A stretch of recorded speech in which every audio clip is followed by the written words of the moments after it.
कहानी की शुरुआत एक आलीशान लग्जरी क्रूज शिप से होती है, जहां चारों तरफ समंदर, शानदार पार्टी, संगीत और जश्न का माहौल है। लेकिन इसी जश्न के बीच एक ऐसी रहस्यमयी घटना होती है जो पूरे जहाज को हिलाकर रख देती है। रात के अंधेरे में हमारी कहानी की मेन कैरेक्टर एना अचानक अपने केबिन के बाहर एक तेज आवाज सुनती है। बाहर आकर वह अपनी आंखों से किसी को समुद्र में गिरते हुए देखती है। बिना एक पल गंवाए वह पूरे क्रू को अलर्ट कर देती है और बताती है कि बगल वाले केबिन नंबर 10 में रहने वाली महिला समुद्र में गिर गई है। लेकिन जब जहाज के कर्मचारी जांच करते हैं तो सच सुनकर सबके होश उड़ जाते हैं। उन्हें पता चलता है कि केबिन नंबर 10 तो शुरू से ही खाली था, वहां कोई ठहरा ही नहीं था। सबसे चौंकाने वाली बात यह है कि कुछ घंटे पहले ही एना गलती से उसी केबिन में चली गई थी जहां उसकी मुलाकात एक अनजान महिला से हुई थी। उसने माफी मांगी और वापस अपने कमरे में आ गई। अगर केबिन खाली था तो वह महिला कौन थी, और अगर वहां कोई था ही नहीं तो फिर समुद्र में आखिर गिरा कौन? क्या एना ने सच में किसी को देखा था या फिर उसकी आंखों ने उसे धोखा दिया? केबिन नंबर 10 का रहस्य क्या है, और इस क्रूज पर आखिर ऐसा कौन सा खौफनाक सच छिपा है जो हर किसी से छुपाया जा रहा है? इन्हीं सवालों के जवाब छिपे हैं इस जबरदस्त मिस्ट्री थ्रिलर फिल्म में। तो बिना किसी देरी के आइए शुरू करते हैं आज की कहानी। कहानी की शुरुआत न्यूयॉर्क शहर से होती है, जहां हमें एना को दिखाया जाता है। एना एक न्यूज़पेपर में रिपोर्टर है और उसका काम ऐसे मामलों की रिपोर्टिंग करना है जिन पर लिखने से बड़े बड़े लोगों की मुश्किलें बढ़ जाती हैं। कभी किसी भ्रष्ट अफसर का सच लोगों के सामने लाना, कभी किसी नेता के घोटाले का पर्दाफाश करना, तो कभी किसी मर्डर केस की पूरी सच्चाई सबके सामने रखना। एना जिस भी खबर पर काम करती है वो लगभग हर बार बड़ी खबर बन जाती है और लोग उसे खूब पढ़ते हैं। लेकिन इतनी मेहनत और ईमानदारी के बावजूद किस्मत उसका साथ नहीं देती। एना भी बाकी लोगों की तरह अपने करियर में आगे बढ़ना चाहती है, लेकिन दिक्कत ये है कि उसकी रिपोर्ट्स की वजह से अक्सर बड़े बड़े बिजनेसमैन और पैसे वाले लोगों का नुकसान हो जाता है। इसी वजह से उसके ऑफिस के बड़े लोग भी उसे ज्यादा पसंद नहीं करते। एक दिन उसे शहर के एक बहुत बड़े बिजनेसमैन पियर्स की तरफ से एक खास इनविटेशन मिलता है, लेकिन इस बार उसे किसी घोटाले या स्कैंडल की रिपोर्टिंग नहीं करनी है, बल्कि पियर्स चाहता है कि एना उसके बारे में एक अच्छी और पॉजिटिव रिपोर्ट लिखे। दरअसल पियर्स ने एक बड़ा कैंसर फंड शुरू किया है। इसी फंड की लॉन्चिंग के लिए उसने एक लग्जरी क्रूज पर शानदार पार्टी रखी है, जहां उसकी कंपनी के सभी बड़े शेयर होल्डर और खास मेहमान बुलाए गए हैं। क्योंकि इस फंड में आम लोग भी पैसा लगा सकते हैं, इसलिए पियर्स चाहता है कि मीडिया में इसकी अच्छी चर्चा हो। इसी वजह से उसने एना को भी बुलाया है ताकि वो इस पूरे कार्यक्रम पर एक अच्छी रिपोर्ट लिख सके। एना अच्छी तरह समझती है कि ये सिर्फ एक न्यूज कवर करने का मौका नहीं है। इस जहाज पर शहर के सबसे अमीर और ताकतवर लोग मौजूद होंगे। अगर उनसे पहचान बन गई तो उसका करियर पूरी तरह बदल सकता है। इसलिए वो बिना ज्यादा सोचे समझे उस लग्जरी क्रूज पर पहुंच जाती है। लेकिन जहाज पर कदम रखते ही एना का मूड थोड़ा खराब हो जाता है। उसने सोचा था कि ये सफर बहुत मजेदार रहेगा, थोड़ा घूमना फिरना होगा, बड़े बड़े अमीर लोगों से मिलने का मौका मिलेगा और साथ ही अपना काम भी आराम से पूरा हो जाएगा। लेकिन जैसे ही वो जहाज पर चढ़ती है उसकी मुलाकात उसके एक्स बॉयफ्रेंड से हो जाती है। उसका एक्स पहले उसी की तरह एक रिपोर्टर था, लेकिन वो अपने काम में कभी ज्यादा नाम नहीं कमा पाया। आखिरकार उसकी नौकरी चली गई और अब उसने अपना प्रोफेशन बदल लिया है। अब वो इसी कंपनी के लिए फोटोग्राफर का काम करता है। दोनों एक दूसरे से बस हल्की फुल्की बात करते हैं और फिर अपने अपने काम में लग जाते हैं। इसके बाद एना अपना काम शुरू कर देती है। उसे पहली बार इतने बड़े बड़े बिजनेसमैन और हाई सोसाइटी के लोगों से आमने सामने मिलने का मौका मिला था। वो हर किसी से बात कर रही थी, उनका इंटरव्यू ले रही थी और धीरे धीरे सबसे पहचान भी बना रही थी। अंदर ही अंदर वो काफी खुश थी, क्योंकि उसे लग रहा था कि अगर इन लोगों से अच्छे रिश्ते बन गए तो उसके करियर के लिए ये बहुत बड़ा मौका साबित हो सकता है। ये देखकर उसका एक्स भी थोड़ा हैरान हो जाता है। उसे यकीन ही नहीं होता कि वही एना जो हमेशा बड़े लोगों के खिलाफ खबरें लिखती थी, आज उन्हीं लोगों के साथ इतनी आसानी से घुल मिल रही है। लेकिन एना के मन में सिर्फ एक ही बात थी, अगर जिंदगी में आगे बढ़ना है तो कभी कभी हालात के हिसाब से खुद को बदलना भी पड़ता है। कुछ देर बाद पियर्स अपने सभी मेहमानों, शेयर होल्डर्स और खास दोस्तों के लिए एक शानदार डिनर पार्टी रखता है। जाहिर सी बात है एना को भी उस पार्टी में बुलाया जाता है। इस खास मौके के लिए एना भी अच्छे से तैयार होती है। वो खूबसूरत ड्रेस पहनकर पार्टी की तरफ जा रही होती है, लेकिन तभी रास्ते में फिर से उसका एक्स सामने आ जाता है। एना ने पहले कभी उसके सामने इस तरह तैयार होकर खुद को नहीं दिखाया था, इसलिए उसे थोड़ी शर्म महसूस होती है। वो उससे बचने के लिए जल्दी से पास में पड़े एक कमरे के अंदर चली जाती है, लेकिन उसे बिल्कुल भी अंदाजा नहीं था कि उसने गलत कमरा खोल दिया है। कमरे के अंदर जाते ही वो हैरान रह जाती है। वहाँ एक सुनहरे बालों वाली लड़की बैठी होती है। सबसे अजीब बात ये थी कि वो बिल्कुल आराम से कमरे में थी और पार्टी में जाने की कोई तैयारी भी नहीं कर रही थी। एना को ये बात थोड़ी अजीब लगी। उसने मन ही मन सोचा कि इतनी बड़ी पार्टी चल रही है, फिर ये लड़की यहाँ अकेली क्या कर रही है। लेकिन ऐना को तुरंत एहसास हो जाता है कि वो गलती से किसी और के कमरे में आ गई है। इसलिए वो बिना ज्यादा कुछ पूछे उस लड़की से माफी मांगती है और तुरंत वहां से बाहर निकल जाती है। उस समय उसे बिल्कुल भी अंदाजा नहीं था कि यही छोटी सी मुलाकात आगे चलकर उसकी जिंदगी पूरी तरह बदलने वाली है। इसके बाद डिनर पार्टी शुरू होती है। सब कुछ बहुत अच्छे से चलता है और वहां कोई परेशानी नहीं होती। पार्टी खत्म होने के बाद ऐना सोचती है कि अब उसे अपने असली काम की शुरुआत करनी चाहिए। वो सबसे पहले पियर्स की पत्नी मैरी का इंटरव्यू लेने जाती है। आखिर पूरा कैंसर फंड उसी की वजह से शुरू किया गया था, इसलिए उसकी बात जानना सबसे ज्यादा जरूरी था। इंटरव्यू के दौरान मैरी काफी उदास दिखाई देती है। ये बात समझना मुश्किल नहीं था क्योंकि उसे कैंसर है और वो खुद भी जानती है कि शायद उसके पास ज्यादा समय नहीं बचा है। लेकिन बातचीत के दौरान वो एक ऐसी बात कहती है जो ऐना के दिमाग में हमेशा के लिए बैठ जाती है। मैरी कहती है कि लोग सोचते हैं कि ये कैंसर फंड लोगों की मदद करने के लिए बनाया गया है। बाहर से देखने पर यह काम बहुत नेक लगता है, लेकिन सच तो ये है कि ये फंड सिर्फ उन पैसों को लोगों को वापस लौटाने का तरीका है जो इतने सालों में गलत तरीके से कमाए गए थे। यानी ये कोई दान नहीं है, बल्कि लोगों का अपना पैसा उन्हें वापस दिया जा रहा है। मैरी की ये बात सुनकर ऐना समझ जाती है कि बड़े बड़े बिजनेसमैन और कंपनी के मालिक बाहर से चाहे जितने अच्छे दिखें, लेकिन उनके पीछे कितने गंदे राज छिपे हो सकते हैं। साफ था कि वो इशारा पियर्स और उसके साथियों की तरफ ही कर रही थी।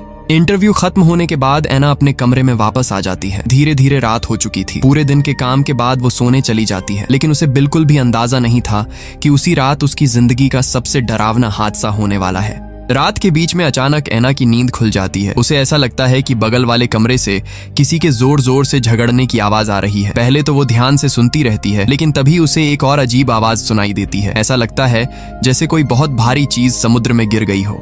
ये आवाज सुनते ही ऐना तुरंत अपने कमरे से बाहर निकलती है और जहाज के किनारे जाकर नीचे समुद्र की तरफ देखने लगती है। अंधेरा बहुत ज्यादा था, इसलिए उसे साफ साफ कुछ दिखाई नहीं देता, लेकिन थोड़ी देर बाद उसे पानी में एक औरत तैरती हुई नजर आती है। अंधेरे की वजह से वो उसका चेहरा नहीं देख पाती, लेकिन तभी उसकी नजर बगल वाले केबिन नंबर 10 की रेलिंग पर पड़ती है, जहाँ उसे खून के निशान दिखाई देते हैं। ये देखकर ऐना के होश उड़ जाते हैं। उसे पूरा यकीन हो जाता है कि अभी अभी केबिन नंबर 10 में रहने वाली औरत को किसी ने मारकर समुद्र में फेंक दिया है। बिना एक सेकंड की देरी किए वो तुरंत जहाज के स्टाफ को बुलाती है और उन्हें बताती है कि कोई औरत समुद्र में गिर गई है। ये खबर मिलते ही कप्तान तुरंत जहाज रुकवा देता है और रेस्क्यू टीम को तलाश शुरू करने का आदेश देता है। इसके बाद कप्तान खुद ऐना के पास आता है और उससे पूछता है कि आखिर उसने क्या देखा था। ऐना पूरी बात विस्तार से बताती है। वो कहती है कि बगल वाले केबिन नंबर 10 में एक औरत रह रही थी। आज दिन में वो गलती से उसी के कमरे में चली गई थी और उसने उस औरत को अपनी आंखों से देखा भी था, इसलिए उसे पूरा यकीन है कि वही औरत समुद्र में गिराई गई है। लेकिन तभी कहानी में पहला बड़ा ट्विस्ट आता है।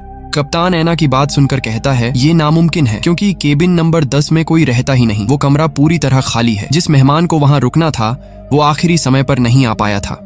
ये सुनकर ऐना पूरी तरह हैरान रह जाती है। वो बार बार कहती है कि ऐसा नहीं हो सकता, उसने अपनी आंखों से उस औरत को देखा था, वो झूठ नहीं बोल रही। फिर ऐना कहती है कि अगर यकीन नहीं है तो चलकर केबिन नंबर 10 की रेलिंग देख लीजिए, वहाँ खून के निशान है। लेकिन जब सब लोग वहाँ पहुँचते हैं तो रेलिंग बिल्कुल साफ होती है, खून का एक भी निशान नहीं बचा होता।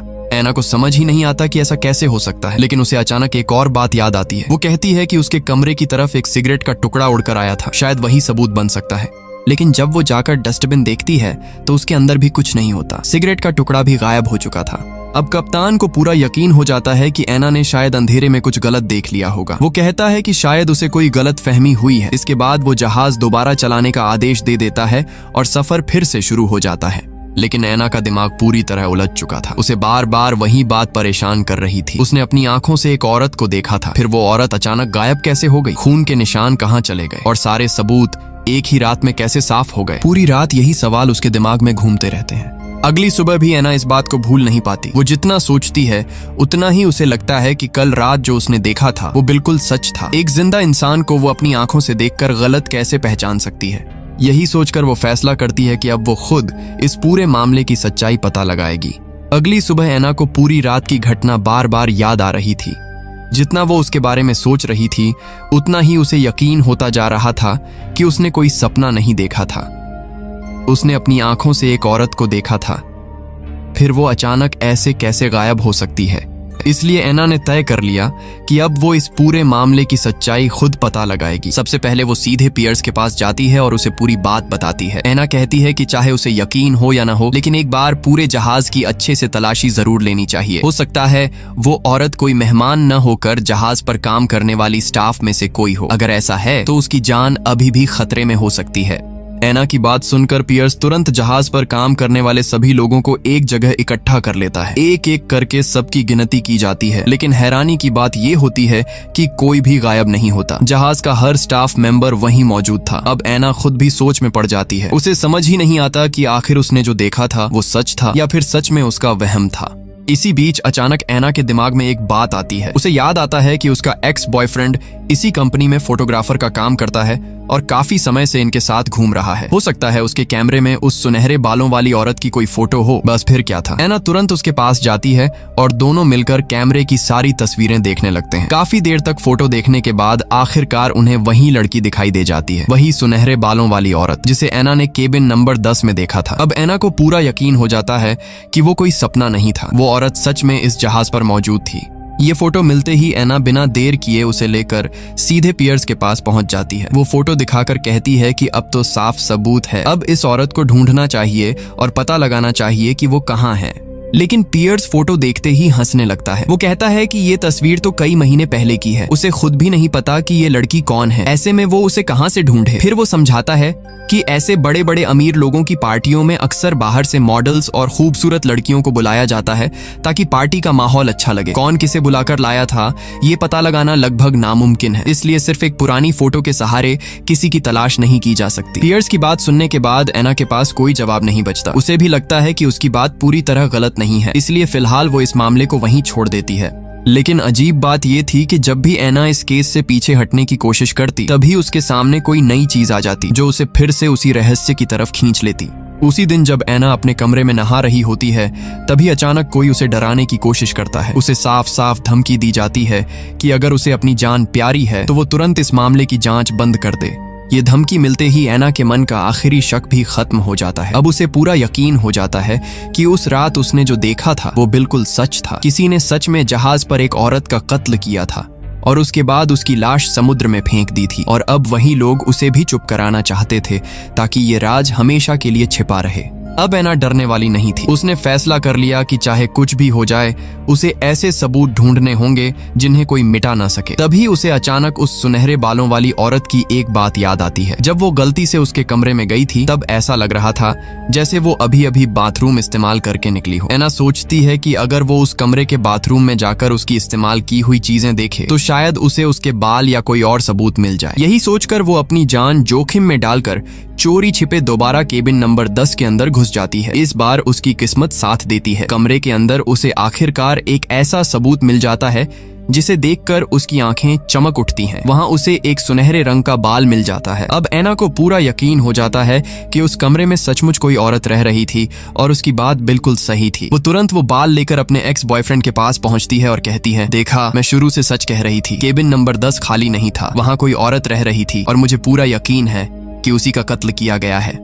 लेकिन एना का एक्स बॉयफ्रेंड उसकी बात सुनकर बिल्कुल भी हैरान नहीं होता। वो बहुत शांत होकर कहता है, मान लो तुमने ये साबित भी कर दिया कि केबिन नंबर 10 में कोई औरत रह रही थी, तो उससे क्या बदल जाएगा? हम इस समय उन लोगों के बीच फंसे हुए हैं जिनके पास बहुत पैसा, ताकत और पहुंच है। यहाँ मौजूद लगभग हर इंसान किसी न किसी बड़े आदमी से जुड़ा हुआ है। ऐसे लोगों से लड़ना हमारे जैसे आम लोगों के बस की बात नहीं है। अगर हमें अपनी नौकरी भी बचानी है और इस जहाज से जिंदा उतरना भी है तो सबसे अच्छा यही होगा कि हम कुछ भी न देखें और कुछ भी न जाने। एना उसके शब्दों के बारे में सोचने लगती है। उसे भी धीरे धीरे एहसास होता है कि वो गलत नहीं कह रहा। आखिर सामने जिन लोगों से उसका सामना है वो बहुत ताकतवर हैं। अगर वो ज्यादा आगे बढ़ी तो उसकी अपनी जान भी खतरे में पड़ सकती है। यही सोचकर एना कुछ समय के लिए खुद को शांत कर लेती है और फैसला करती है कि अब वो इस मामले में ज्यादा दखल नहीं देगी। इसके बाद वो बाकी मेहमानों की तरह पार्टी और दूसरे प्रोग्राम में शामिल होने लगती है। बाहर से देखने पर ऐसा लगता है जैसे उसने जांच पूरी तरह छोड़ दी हो, लेकिन इसी दौरान उसे एक और अजीब बात नजर आती है।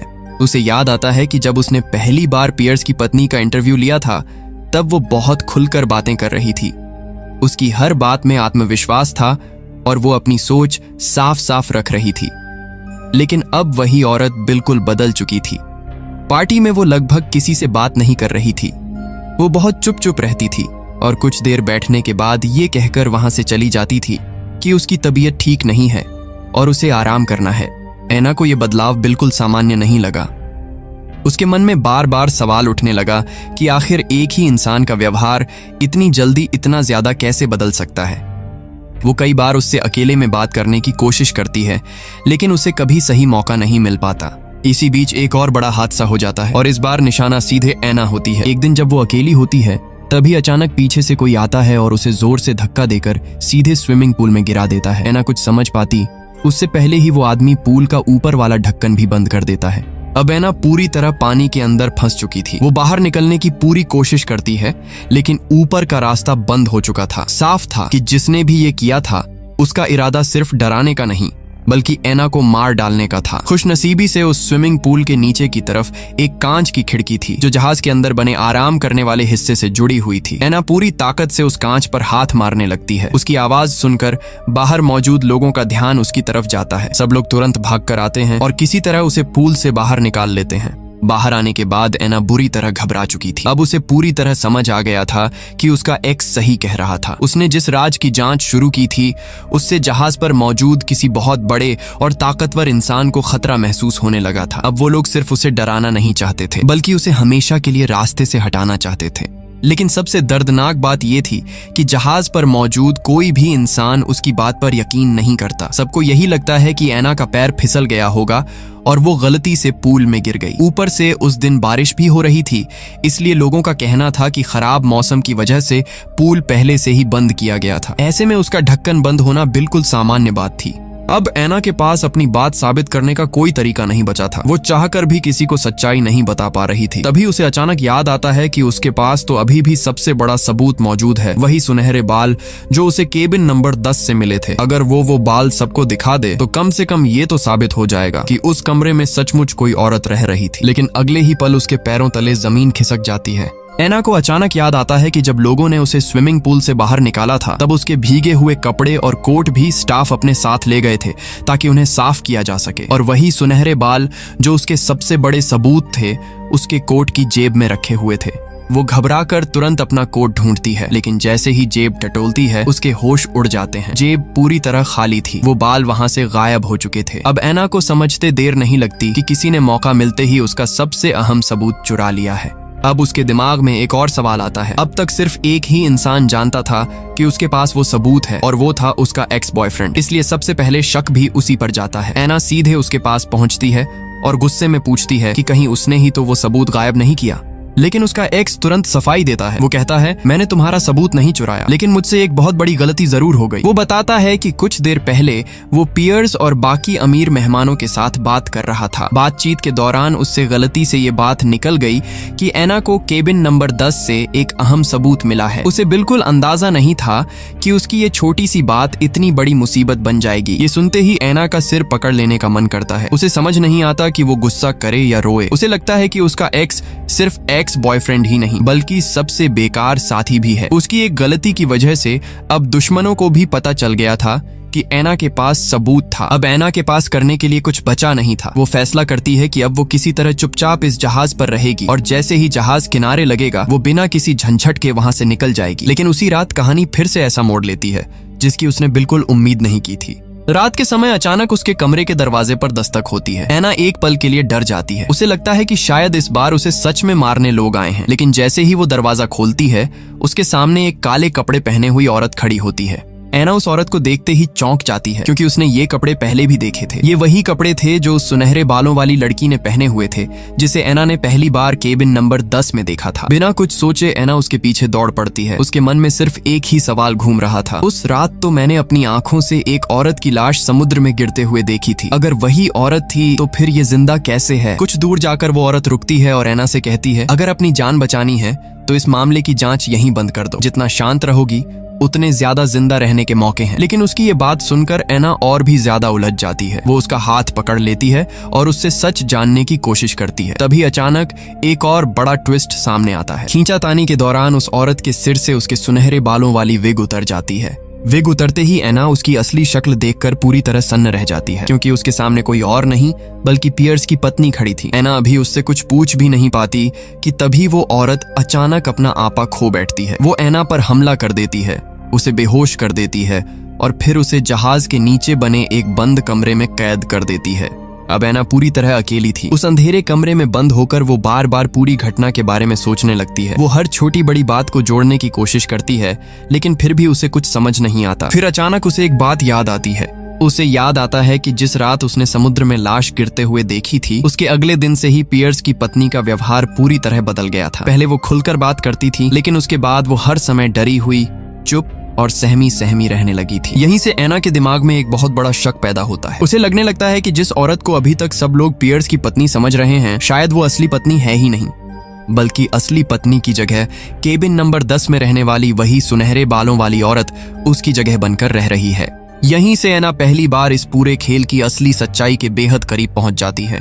कुछ देर बाद वही सुनहरे बालों वाली लड़की फिर से एना के पास आती है। इस बार एना बिना डरे सीधे उससे कहती है कि अब उसे सब कुछ समझ में आ गया है। जिस औरत को अब तक सब लोग पियर्स की पत्नी समझ रहे हैं, वो असली पत्नी नहीं है। असली पत्नी की जगह वही लड़की उसकी पहचान लेकर सबके सामने उसकी एक्टिंग कर रही है। एना की ये बात सुनते ही लड़की समझ जाती है कि अब उससे सच्चाई छिप नहीं सकती, इसलिए वो आखिरकार सब कुछ सच सच बता देती है। वो कहती है कि एना का शक बिल्कुल सही है। पियर्स ने ही उसे पैसे देकर अपनी पत्नी का किरदार निभाने के लिए रखा था। उसने सोशल मीडिया पर उसकी तस्वीर देखी थी, क्योंकि उसकी शक्ल अपनी पत्नी से काफी मिलती जुलती थी। इसी वजह से उसने उसे इस पूरे प्लान का हिस्सा बनाया था। अब यहाँ फिल्म का एक पुराना सीन भी समझ में आता है। याद होगा जब एना ने पहली बार पियर्स की पत्नी का इंटरव्यू लिया था, तब उसने एक बात कही थी कि ये कैंसर फंड पियर्स ने उसके लिए नहीं बनाया, बल्कि वो खुद ये फंड शुरू करना चाहती थी। यानी पियर्स जो सबके सामने कह रहा था, असलियत उससे बिल्कुल अलग थी। सच तो ये था कि पियर्स की पत्नी चाहती थी कि इतने सालों में उनकी कंपनी ने लोगों से जो पैसा गलत तरीके से कमाया है, वो सब वापस लोगों की भलाई में लगाया जाए। उसे लगता था कि उन्होंने अपनी जिंदगी में बहुत गलत काम किए हैं और अब उन पैसों से लोगों की मदद करके अपनी गलतियों का कुछ प्रायश्चित करना चाहिए। लेकिन पियर्स को यह बात बिल्कुल मंजूर नहीं थी। उसे सिर्फ अपनी दौलत और कंपनी पर कब्जा चाहिए था। दिक्कत ये थी कि कंपनी की असली मालिक उसकी पत्नी थी। सारे बड़े फैसले उसी के हाथ में थे और पियर्स खुद सिर्फ नाम का मालिक था। इसलिए उसने एक बहुत ही खतरनाक प्लान बनाया। उसने अपनी पत्नी का कत्ल कर दिया और फिर उसकी जगह इस लड़की को बैठा दिया, ताकि वही उसकी पत्नी बनकर सबके सामने कागजों पर साइन करे और पूरी कंपनी की हिस्सेदारी पियर्स के नाम ट्रांसफर कर दे। इसी वजह से उसने इस लग्जरी क्रूज पर सभी बड़े शेयर होल्डर्स और खास मेहमानों को बुलाया था।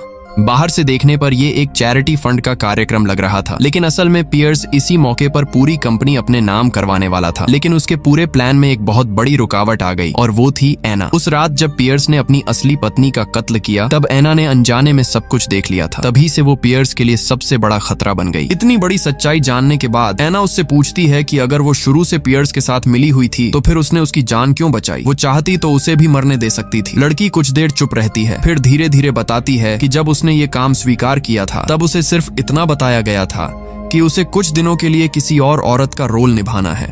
उसे बिल्कुल भी नहीं पता था कि इस प्लान में किसी का मर्डर भी होने वाला है। लेकिन जब उसने अपनी आंखों से पियर्स को अपनी पत्नी का कत्ल करते देखा, तब वो खुद भी डर गई। इसके बाद जब पियर्स ने एना को भी मारने की कोशिश की, तब उसे पूरी तरह समझ आ गया कि जिस आदमी ने अपनी पत्नी को नहीं छोड़ा, वो काम पूरा होने के बाद उसे भी जिंदा नहीं छोड़ेगा। इसी डर की वजह से उसने पहले भी कई बार एना को इशारों में जांच बंद करने की सलाह दी थी, ताकि उसकी जान बच सके।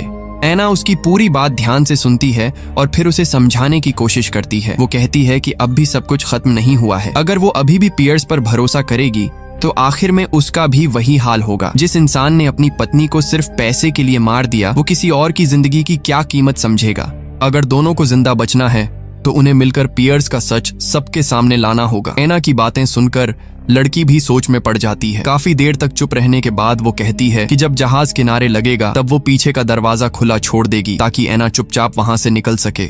ये सुनकर एना उससे पूछती है, और तुम? क्या तुम मेरे साथ नहीं चलोगी? लड़की हल्की सी मुस्कुराती है लेकिन उसकी आंखों में डर साफ दिखाई दे रहा था। वो धीरे से कहती है, मेरे पास कोई दूसरा रास्ता नहीं है, मुझे अभी भी उसी पर भरोसा करना पड़ेगा क्योंकि मेरी बेटी बहुत बीमार है। उसके इलाज के लिए मुझे पैसों की सख्त जरूरत है। यही वजह थी कि मैंने ये सब करने के लिए हाँ कहा थी। उसकी बात सुनकर ऐना बिल्कुल चुप हो जाती है। अब उसे समझ आ जाता है कि ये लड़की दिल से बुरी नहीं थी, वो सिर्फ अपनी बेटी की जान बचाने के लिए मजबूरी में इस खतरनाक साजिश का हिस्सा बनी थी।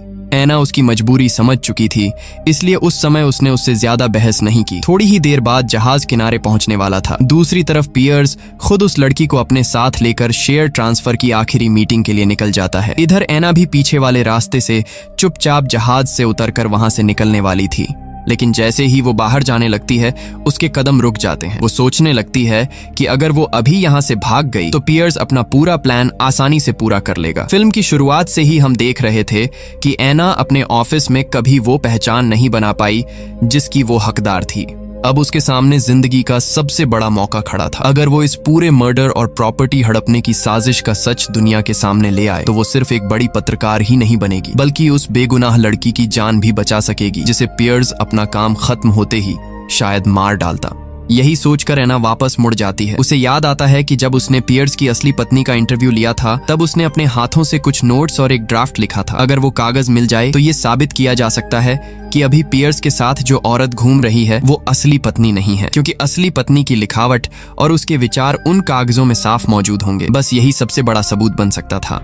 ऐना तुरंत पियर्स की पत्नी के कमरे की तरफ भागती है ताकि वो इंटरव्यू वाले कागज ढूंढ सके, लेकिन तभी पियर्स के आदमियों की नजर उस पर पड़ जाती है। दरअसल जब पियर्स को पता चला कि ऐना गायब है तभी उसे शक हो गया था कि वो चुप बैठने वाली नहीं है। इसीलिए उसने पहले ही कप्तान और अपने आदमियों को आदेश दे दिया था कि ऐना को ढूंढो और मौका मिलते ही उसे हमेशा के लिए खत्म कर दो।